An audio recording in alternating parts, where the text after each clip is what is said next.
Halo semua, pada video pembahasan kali ini kita akan membahas terkait analisis faktor dengan menggunakan metode maksimum likelihood estimator atau MLE pada estimasi nilai loadingnya.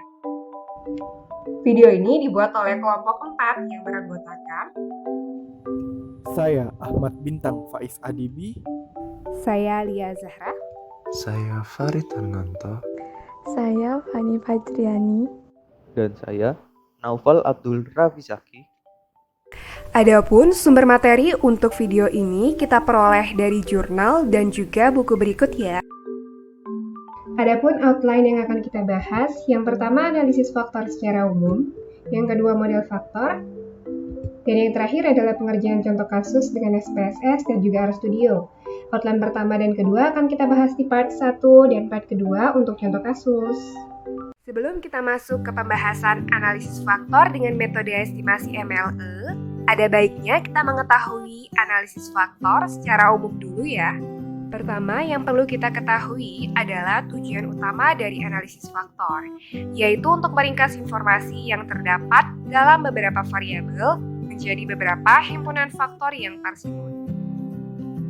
Tujuan utama yang kedua, yaitu menggambarkan hubungan kovarian di antara banyak variabel dalam kaitannya dengan beberapa kuantitas acak atau yang dikenal faktor yang tidak bisa diukur secara langsung atau unobservable.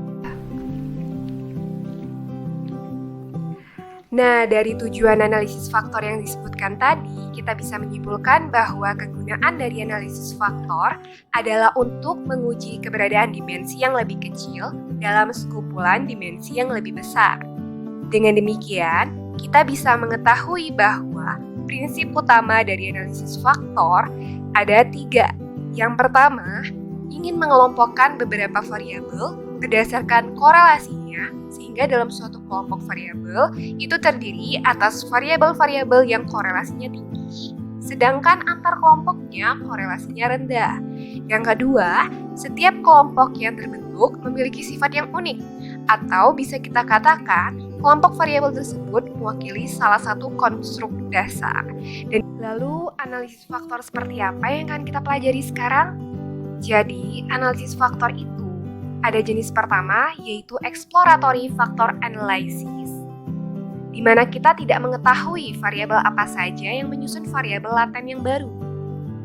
Jenis yang kedua, ada confirmatory factor analysis, di mana kita sudah mengetahui teori terkait variabel apa yang menyusun dimensi dan yang akan kita konfirmasi hubungan variabelnya secara teoritis. Untuk pembelajaran kali ini kita akan mempelajari exploratory factor analysis. Nah, dalam analisis statistik, pasti kita akan mengeluarkan sebuah model. Begitupun analisis faktor yang akan menghasilkan model faktor. Model faktor nantinya akan lebih sering kita kenal dengan model faktor ortogonal. Mengapa demikian? Jawabannya adalah karena nilai covariance antar common faktornya independen. Jawaban ini atau alasan ini nanti akan kita perjelas di asumsi yang akan kita bahas berikutnya.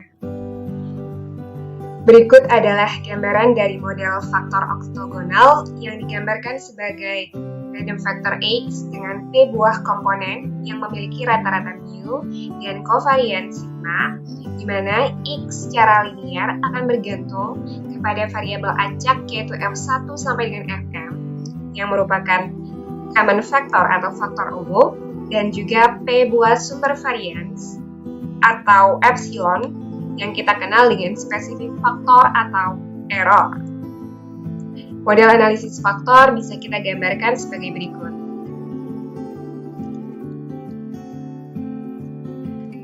Nah, secara singkat, model faktor jika kita gambarkan dalam notasi matriks akan berbentuk seperti ini. Dengan L besar adalah matriks dari faktor loading, X adalah matriks variabel asal, F adalah vektor common vector, dan epsilon adalah matriks epsilon. Sekarang kita masuk ke asumsi model faktor ortogonal. Kenapa model faktor ortogonal membutuhkan asumsi?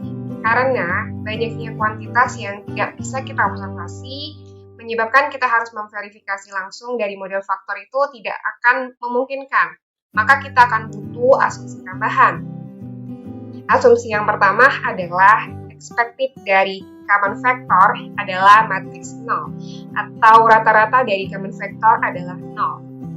Asumsi yang kedua, yaitu matriks varian kovarian dari common factor adalah matriks identitas, di mana matriks identitas diagonalnya 1 semua dan elemen lainnya adalah 0. Elemen lain yang merupakan 0 itu mengindikasikan bahwa antar common factor tidak terdapat korelasi. Nah, matriks identitas ini juga mengindikasikan atau sama seperti variabel terstandarisasi ya.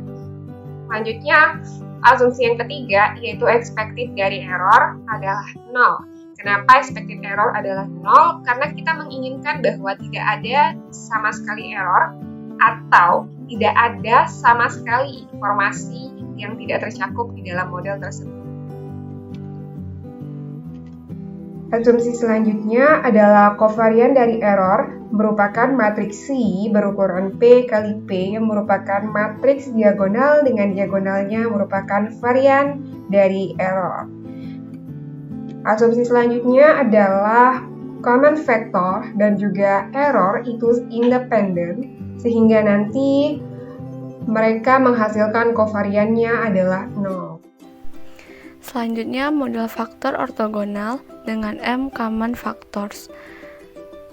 Model faktor ortogonal mengimplikasikan struktur covariance dari X, di mana struktur covariance dari X dapat dituliskan sebagai berikut.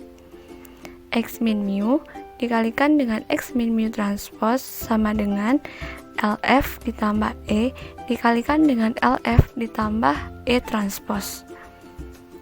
Kemudian dijabarkan sehingga diperolehlah LF dikali dengan LF transpose ditambah E dikali dengan LF transpose ditambah LF E transpose ditambah dengan E dikali E transpose. Selanjutnya diperoleh matriks variance covariance dengan cara mencari nilai expected dari X min mu dikalikan dengan X min mu transpose. Maka diperolehlah covariance dari X yaitu L dikali dengan expected dari FF transpose dikalikan dengan L transpose, di mana expected dari FF transpose atau covariance dari F saling independen sehingga sama dengan matriks identitas. Jadi L dikalikan dengan matriks identitas dikali dengan L transpose sama dengan L dikali dengan L transpose. Kemudian expected dari EF transpose sama dengan 0 dan expected dari EE transpose sama dengan matriks psi. Sehingga diperolehlah persamaan untuk matriks variance covariance variabel asal dalam analisis faktor, yaitu merupakan penjumlahan antara matriks loading dikali dengan matriks loading transpose dengan matriks psi. Untuk lebih rincinya, variance dari XI merupakan penjumlahan dari nilai loading kuadrat dari variabel tersebut pada seluruh faktor ditambahkan dengan error atau spesifik faktor dari variabel tersebut.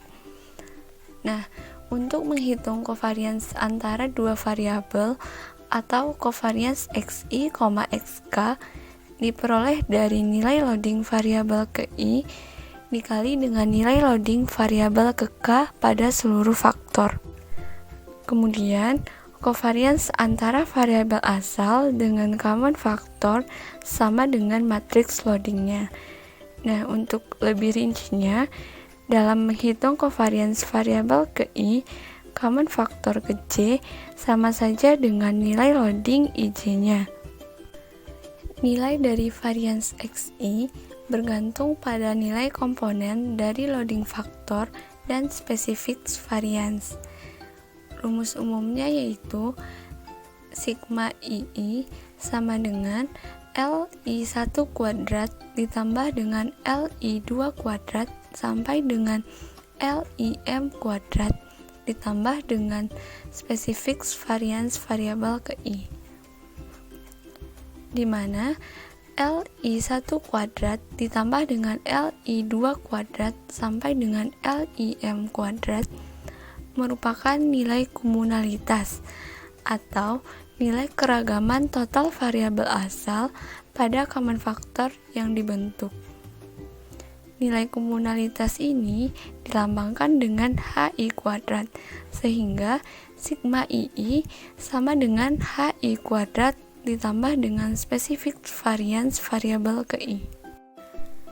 Selanjutnya, metode estimasi nilai loading dengan maksimum likelihood method.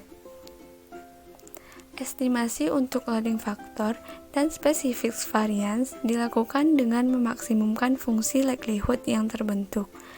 Dengan asumsi, yang pertama, common factor berdistribusi normal. Yang kedua, specified factor berdistribusi normal. Dan yang ketiga, jika common factor dan specified factor berdistribusi normal, maka observasi XD min mu pun akan berdistribusi normal. Selanjutnya, metode maksimum likelihood dapat dilakukan dengan bantuan program komputer, sehingga prosedur estimasi yang dilakukan dapat menjadi lebih mudah dan lebih efisien. Berikut beberapa rangkuman mengenai pendugaan maksimum likelihood. Jika X1, X2 hingga Xn merupakan sampel acak dari distribusi normal dengan rata-rata matriks mu dan varian matriks sigma, di mana matriks sigma merupakan matriks kovarian untuk model M common factor, maka estimator yang dihasilkan dari metode maksimum likelihood yaitu matriks loading, matriks specific variance, dan matriks mu. Selain itu, dapat juga dihasilkan estimator maksimum likelihood untuk komunalitas yang dilambangkan dengan HI cap kuadrat, yang dapat dicari dengan menjumlahkan nilai loading faktor pada faktor ke-1 hingga ke M pada suatu variabel ke I.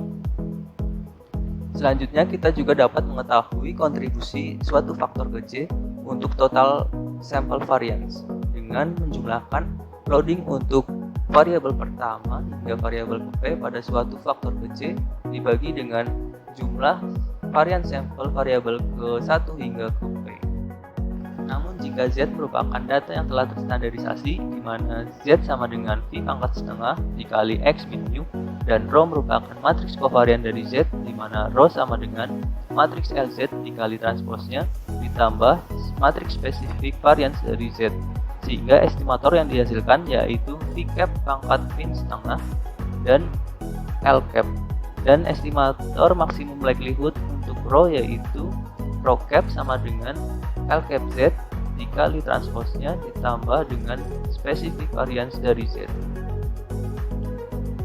sehingga estimator untuk komunalitas yang disimbolkan dengan HI cap kuadrat dapat dicari dengan menjumlahkan nilai loading untuk faktor pertama hingga ke M pada variabel ke I. Dan untuk mencari kontribusi suatu faktor terhadap total sampel varians dari data yang telah terstandarisasi dapat dicari dengan menjumlahkan loading faktor untuk variabel pertama hingga variabel ke P pada suatu faktor ke J dibagi dengan P, di mana P merupakan banyaknya variabel. Selanjutnya, untuk menentukan metode mana yang memberikan hasil yang lebih baik, digunakanlah matriks residual yang nantinya dibandingkan untuk setiap metode. Metode terbaik ialah metode yang menghasilkan nilai-nilai matriks residual yang paling kecil. Matriks residual dapat dicari dengan rumus sebagai berikut. Matriks residual sama dengan matriks R dikurangi matriks L cap dikali transposnya dikurangi matriks spesifik variance. Selanjutnya, kelebihan dari metode maksimum likelihood ini yaitu menyediakan ukuran kesesuaian chi-square dari model faktor yang tereduksi ke data mentah. Analisis faktor dapat dilakukan melalui tahapan sebagai berikut. Yang pertama yaitu identifikasi struktur, yang kedua menentukan jumlah faktor, yaitu berdasarkan eigenvalue, di mana eigenvalue lebih dari 1, yang kedua berdasarkan besaran proporsi kumulatif varians yang dapat dijelaskan, yang ketiga berdasarkan scree plot, di mana tujuan scree plot yaitu mencari titik ekstrim yang menunjukkan tidak ada perubahan nilai variasi yang cukup berarti, atau di mana scree plot mulai melandai. Yang ketiga, menentukan metode pendugaan parameter loading pada proses ekstraksi faktor atau pembentukan himpunan faktor. Dalam hal ini yaitu menggunakan metode maximum likely. Nah, sekian penjelasan awal terkait analisis faktor. Untuk pengerjaan dengan SPSS maupun RStudio akan kita bahas di part kedua.